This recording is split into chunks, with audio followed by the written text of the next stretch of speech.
back to the 99, where we're focused on brewing a better competitive commander. I'm your host, Patrick Marlette, and this is spoiler season. I feel like I'm saying that every month, but that's great news, depending on who you are and your budget, because damn, we are breaking the bank this year on Magic product. But if Modern Horizons 2 is anything like Modern Horizons 1, well, we're sure to see a lot of great cards from it. And there's a lot of new bordering techniques being implemented here, some stuff we've seen from previous sets, all being mashed into one, and I'm quite excited for that, actually, prospectively, to see if I can pull some old border foils.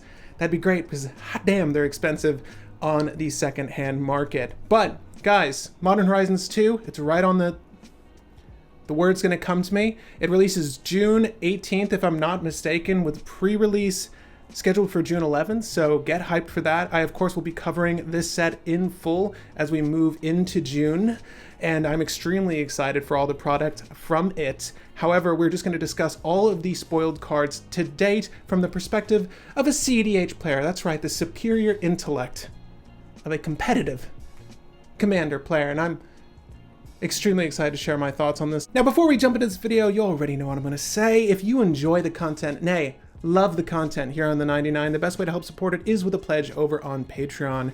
Your pledge there goes miles in helping the production here, but also, guys, there are benefits for brew babes, crew members, and masters alike. We just held our brew master live stream last week. It was an excellent time. It's rather lengthy, but if you've got a chance, definitely check it out. Of course, there are other ways to help support the channel as well. Of course, if you're looking to pre-order any of these Modern Horizons 2 cards we discussed today, and I'll let you know which ones are worth it, the best place to do so is over at TCG Player, and if you use the link in the description, a portion of those proceeds will go to help the channel, and I thank you for that. This set is looking really good so far. The prices have kind of risen on some pre-order boxes I've seen, but I believe you can still, snag them for under $300 if you were looking to draft this with friends. So there is that to bear in mind. However, guys, as with every month, there's a monthly topic to discuss, and for the month of May, what do you find more important in Commander? Drawing or tutoring? We've gotten a string of opinions from our Patreon membership as well as our viewership alike, and it's been a mixed batch. But what do you find more important in the realm of Commander? A well-played tutor or a well-timed draw effect? Let me know in the comment section down below, and of course, hang tight till the end of this video to hear the thoughts of one of our brew crew and or masters on this very topic. Now, let's jump into this video. There's a couple of really great cards in here. We're going to be going over every single release, every single spoil thus far in alphabetical order. Okay, so starting with the bees, we have Brainstone. And I just want to take a second before I even read the card off. I'm sorry if you're listening to this via podcast, but this is the best art from the game in years for me. Drew Tucker killed it with this. I mean, just look at that bokeh.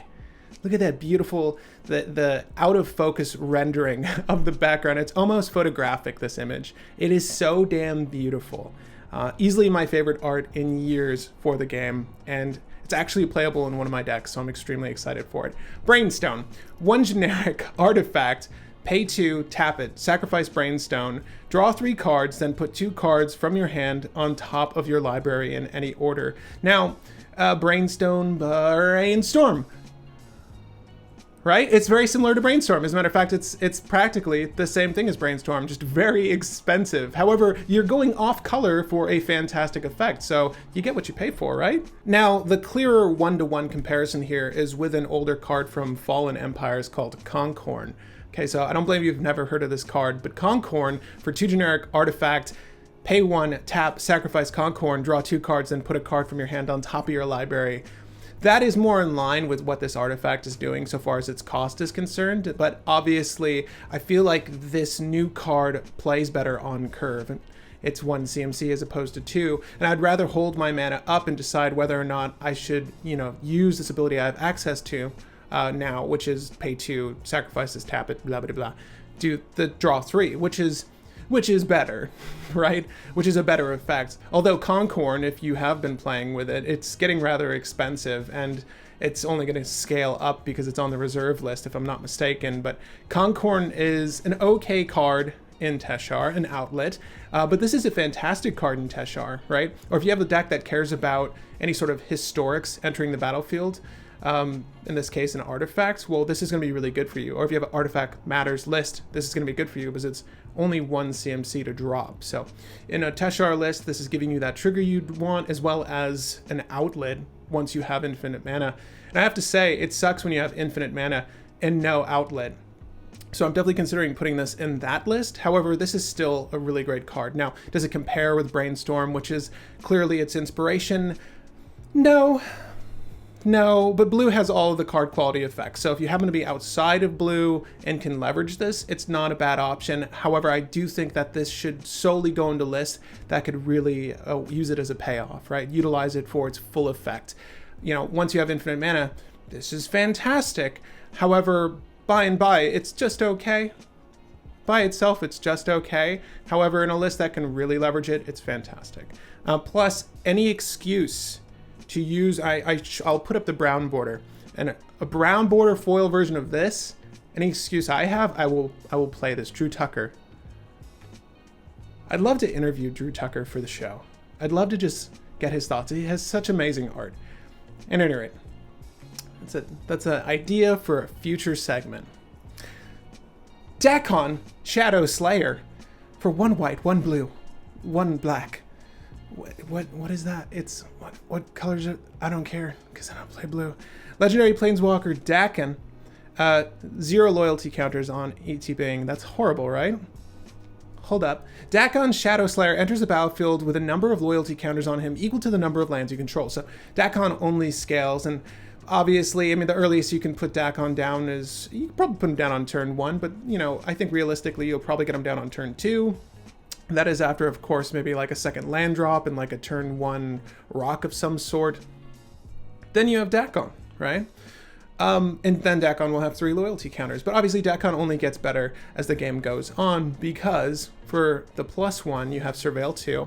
It's almost like I knew there's a couple of abilities that are in Modern Horizons 2 that came up in recent community polls and surveys, and Surveil was one of them. It's almost like I knew, right? I don't have that inside info though.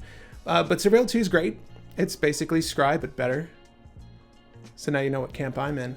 -3, exile target creature, right? So there's no limit to how that functions. You just exile the thing. This is okay in a 4-person setting, obviously much better in a limited setting. However, still very good. And the last ability is actually really cool as well. So -6, you may put an artifact card from your hand or graveyard onto the battlefield. Now, how important that effect is will vary, and you're clearly going to want to get there by dropping Dakkon when you have 6 lands on the board, because you want to do it with immediacy, right? You don't want to have to wait and let, you know, you're surveilling this whole time and people are looking at Dakkon, this ticking time bomb. And obviously you can drop some pretty cool effects onto the battlefield. I kind of wish that they weren't just artifacts. Like, I get thematically why they are artifacts, but it would have been cool if they were creatures as well. This boy being in black. However, put an artifact from your hand or graveyard onto the battlefield is a really potent effect. However, you're not in the right colors to utilize this well. Blue does have shenanigans that lets you put lands onto the battlefield, if I'm not mistaken, but green is the predominant color of doing lands, you know, dropping lands rather, with frequency, right? Moreover, your 1 land per turn is what I'm getting at. And I don't see green in this casting cost. So Dakkon is kind of hindered by the color pie you're allowed to play it in. But if you're in a list of 4 or 5 colors and you have access to green, then this is actually pretty decent, right?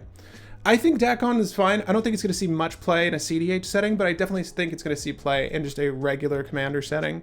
I don't think competitive players are really going to itch for this one. I could be wrong though, and let me know what list you plan on putting Dakkon in, should that be the case. But next up, we have a card that really garnered a lot of attention when it got released, because Modern Horizons is just a mesh of, like, it's reinventing a lot of older spells. And this next one, Diamond Line, it's got a clear 1/1 with an older card as well. For 2 generic artifact creature cat, 2/2 body, tap it, discard your hand, sacrifice Diamond Line. Add 3 mana of any 1 color.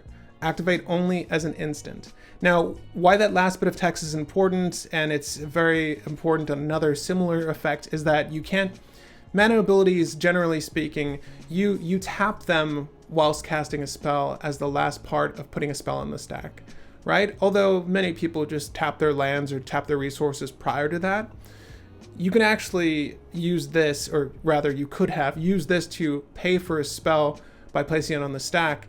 However, they need to add that clause, activated only at instant speed, because you can't cast spells while you're casting spells. Does that make sense?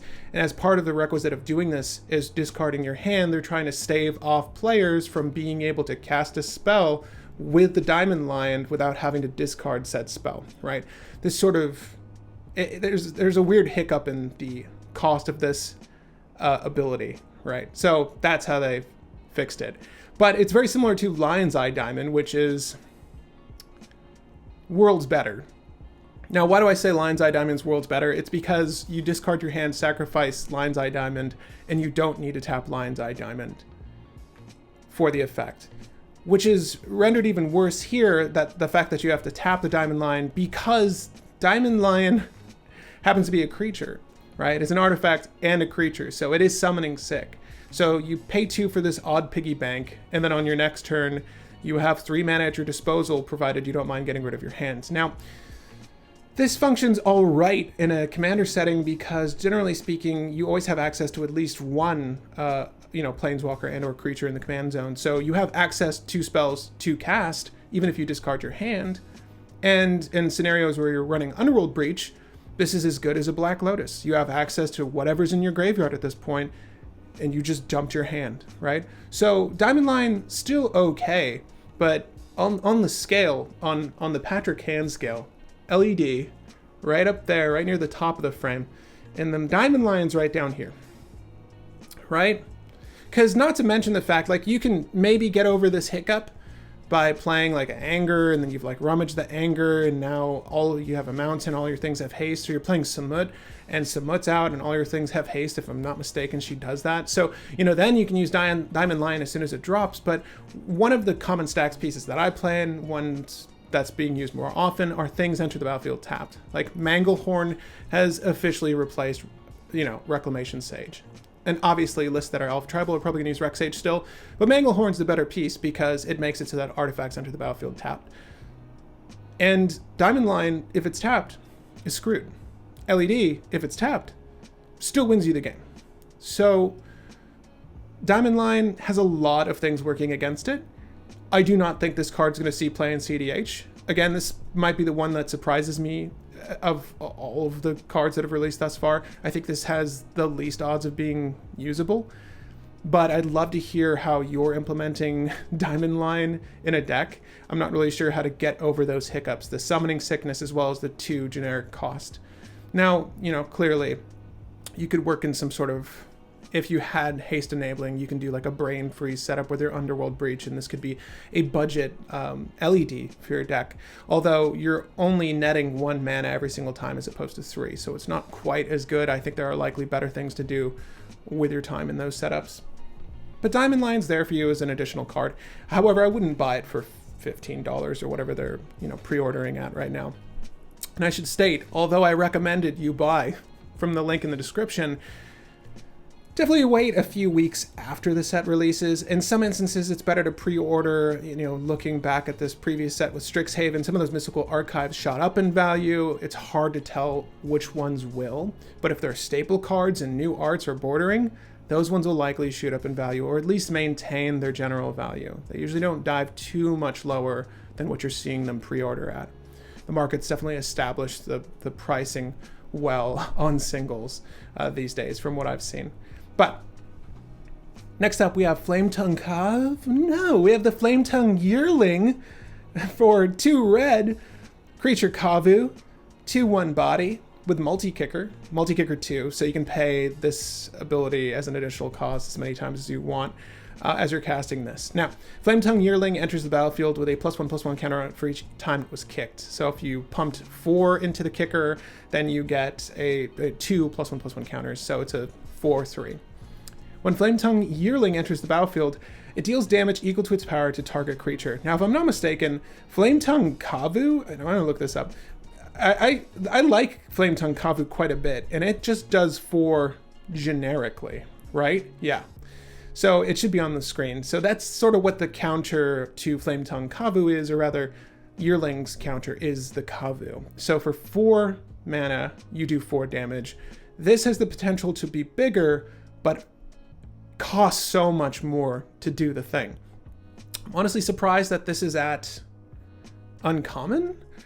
I don't know. Mind you, you could pay 4 for this and still do 3 damage to target creature, but I'm not all too impressed with the overall card itself. Obviously, you know, not all the cards we're going to be mentioning today are going to be phenomenal bombs for Commander, because I believe there's only been a total of 12 cards spoiled that are new to the world of MTG. Mind you, we've also seen reprints of Sanctum Prelate, fetch lands, which is fantastic news for people that were trying to buy fetch lands. But this card's okay. Don't need to say too much about Flametongue Kavu. Unlike a Yearling. Plenty to say about Flametongue Kavu. I love that guy. This is just okay. Doesn't replace Flametongue Kavu in my opinion, and is just very expensive. Maybe you've got a way to, like, you know, discount the rate of like kicker spells. There are cards that do that, but I wouldn't recommend building around this. All right, next up is the already banned, if I'm not mistaken. That might be a lie. I think the Discord was talking about this card though, and it was either a meme that was banned or it's actually banned from like Modern or Standard. It's not banned in Commander though, and that card is Grief. For 2 generic double black elemental incarnation creature. 3/2 body. Oh my gosh. Hopefully this is a sign for more things to come. But Menace, when Grief enters the battlefield, target opponent reveals their hand. You may choose a non-land card from it. That player discards that card. Well, that's really good. That's really good. Which one is that? Is that Duress? Hold on. No, it's better than Duress. So, I mean, it's better than Duress, but it's 4 mana. Well, hold up. Is it 4 mana though? Because you can evoke this card, exile a black card from your hand instead. So you can cast this as a creature. When it enters the battlefield, it will die or sacrifices itself, one or the other. But the basic idea with evoke is that you get to, and all of the creatures with evoke have some form of enter the battlefield effect or leave the battlefield effect. I'm not a compendium on every single evoke card, but in this instance, you get to get Grief on the battlefield. It goes away, and all you have to do is exile a black card from your hand. So you're down 2 cards here technically for this effect. Is it good in a Commander setting? Not really. I think that the ability is really awesome, and I would love to see more effects like this. Now, obviously, if this was like, if Grief was a tutor, if Grief said exile a black card and then search my library for a card, even if it told me to put that card on top, I would still do that. Like if this was an Imperial Seal for 2 cards, right, Grief, and then another black card from my hand, I would be so down for that, right? That's the kind of thing that cEDH players need. And I'm not even sure, you know, non-competitive players would want this. This is just asking quite a bit, especially if you don't have good card draw. You're going to be hampered by the fact that you need to exile another card to hinder one opponent or stop one opponent, right? Grief. It could cause a lot of grief at the table too if you're targeting one opponent while these 2 other players are just like, look at this guy doing all the work for us. Not worth it in a cEDH setting. However, very cool, and I hope we see more effects like this. Like all of the, you know, without all of the, instead, all of the alternative casting cost, it's free now.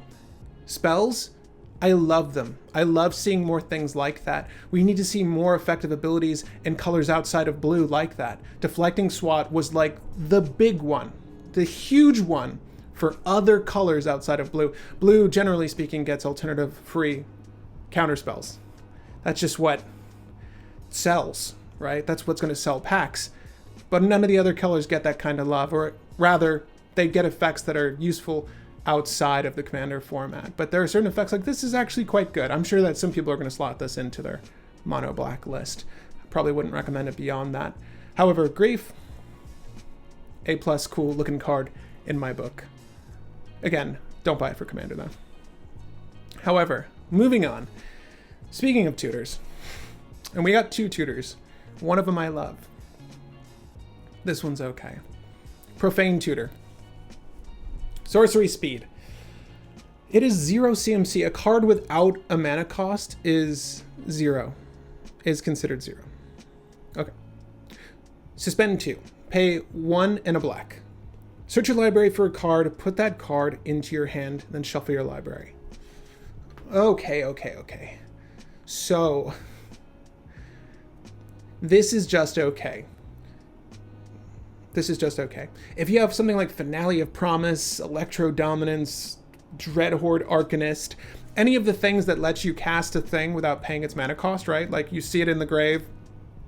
You would, I guess, if you entomb this for some reason, let's just say that, and then you used Dreadhorde Arcanist, when you attack with Dreadhorde Arcanist, you're allowed to cast a spell from your graveyard. You can then cheat this out and get past the suspend, and it's a very good tutor, right? But by itself, it's just a suspend tutor. It's a worse demonic tutor in every sense. Right? And, you know, people know that with this, unless you have some sort of counter manipulation, there's really no world I see this working extremely well in cEDH. But I could be wrong. Again, I'd love to hear your thoughts on these cards, because I don't play every deck. I'd love to know which list you think this would slot into well. But the card by itself is okay, and its major flaw is the fact that it's broadcasting. Like, as soon as this counter's removed, and by the way, it's a cast, right? So how suspend works, when the last counter is removed from the card, you get to cast it without paying any sort of mana for it. So people can still react to it. But the thing is, they've likely held their responses pending your board state. They've likely held their responses for you to do your tutor, and then what do you do from here? Everyone has this expectation that you're going to go for something. I would. I don't know what would you do Profane Tutor for otherwise? It's not like tutoring up like, generally speaking, in the world of cEDH, you can usually guess when someone's tutoring a Mana Crypt. Like, it's almost always a Mana Crypt or a Jeweled Lotus these days. But Profane Tutor, you know, it's probably going to be a winning spell. Like, you had to wait 2 turns for this. Don't tell me it's ramp. So I would refrain from slotting this into anything at the moment. Again, it's going to probably slide into a very specific list, but I would never want to have to build around the suspension here, unless you're using a suspension deck. Then maybe there's some fun shenanigans you can do with this. However, a Profane Tutor is just okay. Next up on the list is Rishadan Dockhand, and this is Rishadan Port on a Merfolk body, a 1/2 Merfolk body. So it has Island Walk, another effect we talked about recently in the community section. If you don't visit the community section of the channel, there's a lot of weekly fun hypothetical situations and topics I bring up that I'd love your thoughts on.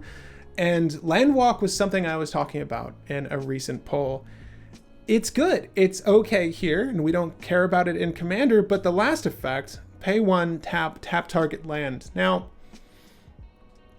I don't like effects like Strip Mine or Rishadan Port in Commander, because it's important to note that it's a 4-player setting, and that you, at least in a game of cEDH, it's better to be able to affect everyone at once than one person at once, because you putting someone down, especially in a way like this, where you're denying someone a color effectively, is what, you know, Rishadan Port does and what Rishadan Dockhand does, or you use Strip Mine to remove a land from someone, which is the more permanent style of this effect.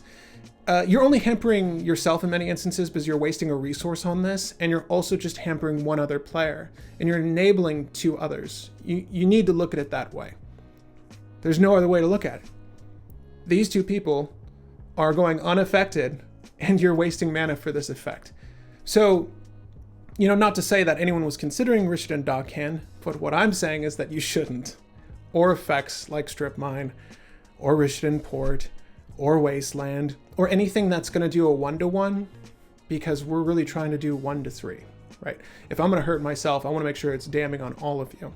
Almost the same scenario with Grief, right?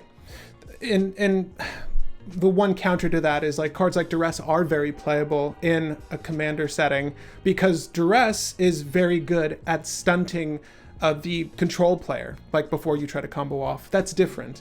But Grief, because it costs 2 cards technically, itself and another black card, is really hampering what you can do on a turn. right? I would still rather run Duress over Grief in most instances. And not that many lists even play, you know, those types of effects. But same story here. Rishadan Dockhand, don't buy it. Don't waste your time on this guy unless you have some sort of merfolk tribal list that really cares about this effect. That's all I have to say about that. Next up, we have Shasta, Caffeine's Roar, for 10 generic double green legendary creature dinosaur, 7/7 Bade. I'm putting an art I really like up. They're both good, but hot damn, Andrew Marr. This just looks so badass. I just want to play this because it looks badass. The spell costs 3 less to cast for each other spell you've cast this turn, so it's like storming off. Look at this electric dinosaur. Trample, haste, you get to do the thing immediately. Trample over planeswalkers. Trample through? Trample over. Y'all prefer trample over or trample through would have made more sense. But basically, and I'll read the text here because I think this might be the first instance of this. This creature can deal excess combat damage to the controller of planeswalker it's attacking, which is really cool. Normally speaking, trample doesn't do that, so that's why they had to obviously distinguish this. But Shasta has hexproof as long as it entered the battlefield this turn. So, very cool. As a commander, and that's the real question, right? Because would this be good in a commander setting? You're doing 7 damage. Like, they're clearly... Whether or not the set is meant for commander players, WotC is... They clearly understand that Commander is one of their strongest paper Magic formats, and if not the strongest, you know, seller of cards, of packs. So they are trying to appeal to our player base. And this is clearly telling us like, oh, it's a 7/7, and then you can do 3 times. Oh, it's almost like an aggro strategy could be viable. Unfortunately, you know, it's not great in a cEDH setting, and I'm not even sure it's great just casually because mono green is not a strong enough color to support this strategy, this aggro strategy. You get a lot of buff spells, you get a little ways to ramp on a turn, but there isn't good card draw. Outside of a handful of enchantments that are, you know, contingent on you dropping creatures with high power, Shasta or Thrasta can be one of them. However, despite what people think, green does not have it all. It does lack card draw. And you can point at Sylvan Library, but that's really the only thing I can think of that's good card draw in green. Don't say Harmonize. So, and obviously there are other cards that you can sacrifice a creature or drop cards off the greatest power of creatures, but they're very expensive and not practical outside of green. So is this good? Is this good? Probably not. Probably not. It's really aching for a handful more colors to really pop off. Like, there's really nothing in green alone that's really going to help this thrive. I would really love red for some double strike effects, perhaps. Like if this was Gruul, if this dragon was in Gruul, dinosaur was in Gruul, it would be excellent, in my opinion. You could do a lot more with it. Plus, Gruul just has sub-strategies that, you know, you can apply. Obviously, the way to get this to pop off would ideally be playing out rituals in advance, right? So that my Pyretic ritual is now giving me 6 mana, technically, to play out Thrasta instead, or Shasta, whatever you prefer. It's your drink of choice. Is Shasta even around anymore? And anyway, Thrasta, just okay. Could have used other colors, and it's fine. I don't think that I'm gonna want to build for it, despite that amazing art. It's just okay. And here's a card we're gonna spend all of 2 seconds on. Timeless Dragon. I'll put the good art up so that we at least enjoy looking at it. 3 generic, double white, creature dragon, flying, plane cycling. Probably the best use of this card. You discard it, search your library for a planes card. It can be a dual land, right? Otherwise it would say basic plane cycling. And then you have Eternalize, which came out in Hour of Devastation, Amonkhet, right? Yeah. Hour of Devastation, we'll just say it. It's a thing that can be activated from your graveyard, right? So this is really cool. That's what that little coffin up next to its name is. If you're new to the world of Magic and you weren't playing when they used the little coffin icon up there, or tombstone, headstone, you won't know what that means, but it's just an easy way to peel through your graveyard and see which of your cards has effects that are playable within the grave. Now, obviously, you know, you might have a reanimated hand and then a ton of things are playable from the grave, but this has an effect, Eternalize, that's playable from the grave, and that's why that's there, and it's very cool. Basically, you get to create a token that's a copy of this creature, except it's a 4/4 black zombie dragon with no mana cost. So, and it's only playable at sorcery speed. So is this playable in Commander? No, not really. I can't imagine a scenario where this is really great for you. Again, I wouldn't run it for anything other than the plane cycling if you wanted an odd tutor. Otherwise, it's okay. I wouldn't even run it for the plane cycling. Let me just stop there. I'm not recommending you play this, ever, in Commander, cEDH in particular. But you might have a dragon strategy. Maybe we do Kalia, and then it's Kalia all timeless dragons, or Kalia couldn't do all timeless dragons, but we get the one timeless dragon and aim for the tireless dragon. Tireless dragon. Anyways, moving on. The card I really like. My favorite card from the set thus far, outside of Brainstone, because holy, love that. Unmarked Grave. 1 generic, 1 black, sorcery speed. Search your library for a non-legendary card, put that card into your graveyard, then shuffle. Shuffle, damn it. Okay, so, you, me, we're all spoiled. We've been spoiled for years. There's a card that's better than this called Entomb, but that doesn't mean this card is bad. Unmarked Grave is excellent redundancy. Now, what bothers me about Unmarked Grave, outright pisses me off really, is that usually if they make clear one-to-ones between effects. Right now, the only two put from library into grave cards I can think of are Buried Alive and Entomb. Entomb being the one-to-one here. But previous one-to-ones like Sylvan Tutor to Worldly Tutor, or Vampiric Tutor to Imperial Seal, all these tutor effects, your search library effects, they've always been the same mana value. For some reason, they gave us a hampered Entomb, not only by means of search, only non-legendary cards, but by means of speed, sorcery speed, and of cost.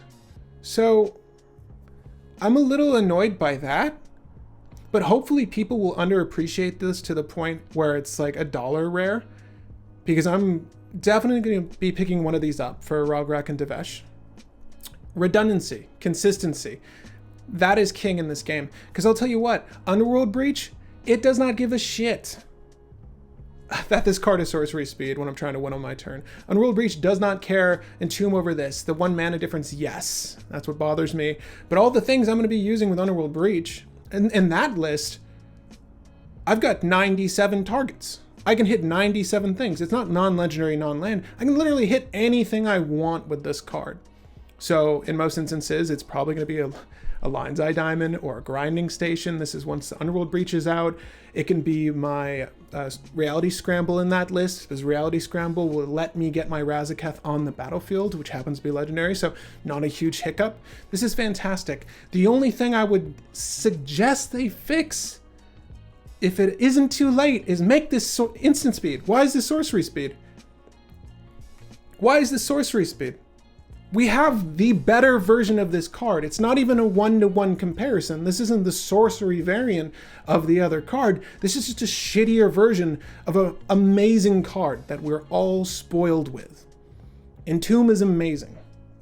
Entomb is such a good card. And Unmarked Grave, it does pale in comparison, but on our scale, Pat's hand scale of value, Unmarked Grave is still right here. Unmarked Grave is still right there, but it's still damned good. If you're in Rakdos, or any list that includes black and red, because Underworld Breach is the predominant strategy for lists that contain red, this is still a phenomenal card. It's just as good as a Demonic Tutor, unlike Profane Tutor, excuse me, in situations where you're manipulating Underworld Breach. Provided you have the right amount of cards in your graveyard to pop off with Escape, it's good. I've said enough about this card. This is the one I suggest you look out for. This is the one I'll be buying. And I like it a lot. I think that it should have been either 1 black or instant speed at 2 mana value.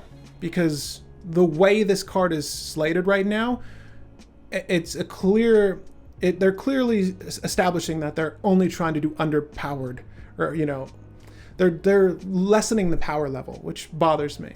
Like, these other cards still exist. Like Lion's Eye Diamond, though it's not accessible for everyone, and thank goodness I have one, the Diamond Lion is nothing in comparison. It's a shame. They're really, don't drag the power level down too hard is what I'm saying, because these other cards that are great and playable still exist. So in Eternal formats, the folk like me that own all these great cards, we're just going to slam you. And Entomb still exists, so I don't understand why you couldn't make the 1-to-1 for Entomb.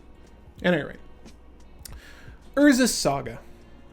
We're coming to the end here. This is one of the earlier spoiled cards, and yes, I will be buying one of these as well, because it's fantastic.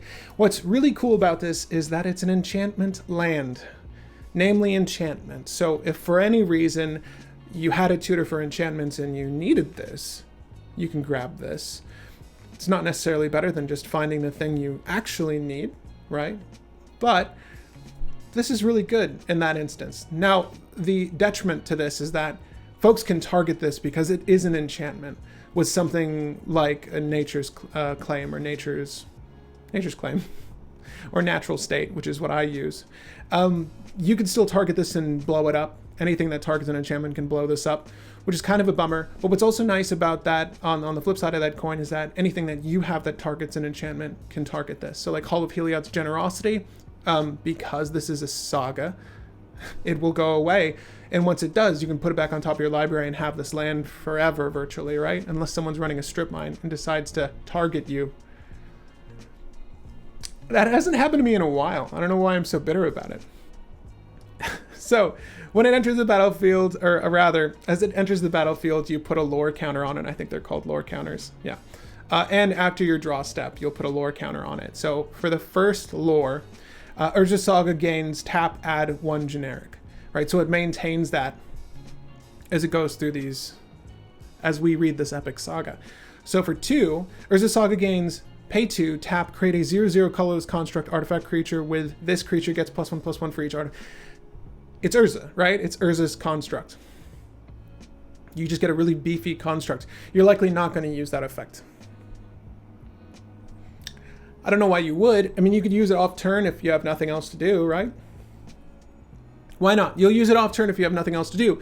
But lastly, search your library for an artifact card with a mana of 0 or 1 and put it onto the battlefield. Then shuffle your library. Well, that's really good. Wow, I just get that for playing a land. Obviously, you know, after this lore counter is placed on the card, you can float mana during the end of your draw step. Do something with your mana then. But this card goes bye-bye and you're down a land after 3 turns, which is okay. But the fact that you could search your library and put any artifact on the battlefield, well, there's a ton of really game-winning things that are 0 to 1 mana, depending on the list. In Teshar, any outlet is 0 to 1. In any list, Mana Crypt. If you don't have the budget for Mana Crypt, Soul Ring. It doesn't matter who you are, you're going to get value out of this card. The only lists that don't really want to see this are maybe 4 or 5 colored list. I would even argue some trip colored list can get by with the generic that this is producing. It's going to be okay in those lists, but monocolored lists and dual colored lists are really going to thrive on this. I love utility lands. I love a good utility land. This is one of the better ones ever. I'm trying to think of the last utility land I really liked. Blast Zone from that one set with the crown. Blast Zone's really good. Oh, the Planeswalker. War of the Spark. Jeez Louise. Urza Saga. Buy a copy. Buy a copy. I'm waiting on this one because this is one, once they flooded the market, I'm fairly certain the prices will drop on these, despite its like immediate playability, at least in Commander. Again, anything that tutors and puts it on the battlefield is really good. Last up, we have Yusri. Yusri. Fortune's Flame. I don't know how you're supposed to. Yusri. Fortune's Flame. Well, we'll say it like that. 1 generic. Is it? Or Prismari. Legendary creature. Ifrit. Flying. 2/3 body. So Does it pass the vanilla test? I think so, right? 3 mana, 2/3 flyer. That's not bad. However, whenever Yusri Fortune's Flame attacks, we don't have haste, so you have to wait on this one unless you have haste enabling somehow. Choose a number between 1 and 5. Flip that many coins. For each flip you win, draw a card. What? Card value. I love it. Thank God the opposite end of this flip. For each flip you lose, it deals a Yusri deals 2 damage to you. If you won 5 flips this way, hold up, you may cast spells from your hand this turn without paying their mana cost. So let me get this straight. 1, 2, 3, 4, 5 cards I've just drawn, and I get to cast spells without paying their mana cost. It's pretty good. Now, Will from the Discord did the math. And I know you're all wondering, how does this work with the thumb? How does this work with Krark's thumb? I believe it's roughly 24% chance, is what he had stated, of winning all 5 flips with the thumb. A roughly 24% chance. So that's not bad. If ever, you know what? I bet you the prices on the thumb are going to raise just because people go gaga over dumb interactions like this. I'm curious as to what the prices are now. This is not me suggesting you buy up every copy because they've already gone up in price since Krark, right? However, I do see the prices of Krark's thumb raising because of Yusri. Do I think the effect really warrants playing this card? Yes. If you're going to play Yusri as your commander, you probably need to get a copy of Krark's Thumb, and it's right around $20 still, so that's not so bad. Again, I can imagine it going up in value though, so if you don't own a copy and you do plan on playing this legendary as your commander, I'd probably suggest buying one, but I don't generally play around luck. So my general rules in Commander: I don't play for strategies that rely on my opponents, like dockside loops. I hate that shit. And I don't play for strategies that revolve around luck aspects. Anything beyond top decking, that's as much luck as I want to deal with in a game. I hate the luck factor in any competitive game. It's impossible for games to be competitive when there are elements outside of my control dictating how successful my list is. Wait for this next Brew Wars and you'll see what I mean. However, I would definitely recommend buying this for this list, and I wouldn't say it's entirely necessary, right? Because for 3 mana, whenever you attack, you have the potential of drawing up to 5 cards. That's really great. In my opinion, the only thing I really want to get out of this guy is a draw on the attack, and then it's like Tymna's equivalent, right? Or if I get more than that, and mind you, Tymna benefits off of the creatures, but we're only really concerned about our commander here. This is a really decent draw engine if you're making those, 50-50 shots. However, you can still damage yourself a whole lot too, because if you fail every single coin toss, I was going to say, thank God it doesn't make you discard a card, because if you fail every coin toss, you do 10 damage to yourself. It's quite a bit. So that's why I'm saying, this feels like it was clearly designed for commander. They hear the cries for draw, but 10 damage off of 5 flips isn't going to kill you, but it is going to set you back 1/4 of your health. It just feels very commander-centric. Am I wrong? This was clearly designed with commander in mind, and we're seeing so many more legendary creatures come out in these sets. So, there's that. Yusri. Do I like him? Yeah. Is it? There's plenty of combos you can play in here. Underworld Breach you can play in here with your Brain Freeze. You can still win with Thassa's Oracle that way. You can storm into solutions with this list. Is it Storm is a real thing. And he's a cool commander for it. I think that the ability itself, I would probably never play this myself because my luck is complete shit. If you've seen my Krark gameplay, you'll know what I'm talking about. I would never rely on a commander that causes me to toss coins in the air. I just can't do that. However, for you, definitely. Check it out. See if you have fun with it. But guys, that will do it for our overview of Modern Horizons spoilers thus far. Of course, stay tuned for more spoilers on the channel. There is also a handful of spoils for a recent D&D crossover. It's also, owned by Wizards of the Coast, but it's the first time those characters and their likenesses have been in the game. I'm not going to discuss them in this overview, but we'll talk about them separately in the future. Mind you, Bag of Holding has been in the game. There have been things like Sword of Dungeon and Dragon in the game, but no clear one-to-one tie-in with their other product. So hang tight for that in case you're wondering if I was going to talk on those legendaries. Drizzits, I never knew how to pronounce it. Happy to see you, brother. But guys, yeah, let me know what your favorite cards are thus far. Obviously, feel free to talk to me about all of the other spoils that happened during the week if you're watching this this coming week, because that's when the real spoilers start. However, there's a lot of juicy stuff here. I hope they didn't put their best foot forward, because I'm hoping to see what that other foot has in store for us. But gang, as I do with all these videos, I'd like to thank one random lucky Patreon member. And that Patreon member, through complete randomnicity, is Shane Ireland. Shane is new to the channel and a brew master at that. Shane, thank you so much for your pledge over on Patreon. You and many others are helping out in a really big way, and I can't thank you enough. And with their thoughts on the monthly topic, I turn to Brandon Palmer. Hey, Brandon here. Tutoring versus drawing? I personally think tutoring will always be more important because it allows you to find the particular combo piece or kill piece you need to close out the game or solve a problem on the board. But drawing is more important when you're trying to see as much of your deck as possible, as sometimes is the goal when playing casually. They both have their place, but I'm a personal fan of tutors. And that will do it for this video. Stay tuned for more coverage on Modern Horizons 2. Of course, our weekly live streams where I build list live with you guys, and of course, our Friday YouTube shorts. Again, my name is Patrick Marlett, and happy brewing, babies.